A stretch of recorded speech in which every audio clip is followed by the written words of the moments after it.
Dans le registre judiciaire, le professeur Namori Keïta, médecin en service au CHU de Danka, a confirmé l'effectivité des cas de violence sexuelle lors de la répression sanglante du stade de Conakry en 2009. Dans sa déposition à titre de témoin devant les juges du tribunal criminel délocalisé de Dixine à l'audience de ce lundi, l'ancien chef du service de gynécologie au moment des faits a déclaré que des femmes victimes d'une extrême atrocité ont été admises dans son service. Il précise que parmi ces femmes violées figuraient des mineurs âgés de 16 à 17 ans. C'est ce qui l'amène à dire que c'était la première fois pour lui d'assister à des cas de viol aussi massifs. Le médecin poursuit en disant que ce jour, le CHU de Danka ressemblait à un champ de bataille au regard du nombre de blessés. À la fin de sa déposition, on a interrogé les avocats de la défense et de la partie civile qui se sont exprimés sur la qualité du témoin. Maître Lansine Silla, Maître Mbobi Mara et Maître Amadou Kamano sont au micro de Nabilaï Kamara.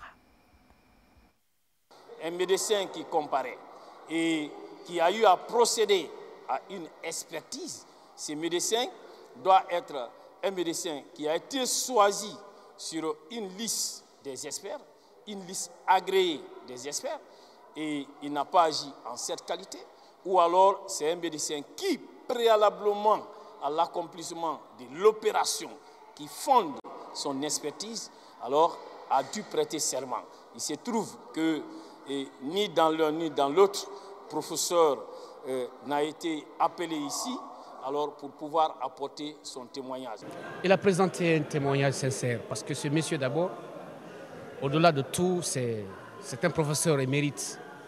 C'est une grande personnalité de ce pays qui véritablement, sa déposition était véritablement importante. D'autant plus que pour mon client, il n'a pas manqué de préciser sur la personnalité de mon client en fait. En ce qui concerne son témoignage ce matin, le professeur Namori a mis en évidence la qualité, n'est-ce pas, des activités menées ce jour-là par le département de la santé à la tête de monsieur le ministre de la Santé, notamment colonel Abla Sherif Diaby. Ce sont des violences sexuelles, selon ses propres déclarations, parce qu'en tant que médecin, ils n'ont pas les compétences, les qualités pour pouvoir qualifier ces actes de viol. C'est aux magistrats. Et c'est vrai, ils ont constaté des faits, ils ont trouvé même la cruauté dans l'usage même des objets contre ces femmes dans leur partie génitale. Et c'est ce qui fait effectivement la cruauté de ces événements. Ces hommes n'ont pas eu de pitié même pour ces femmes.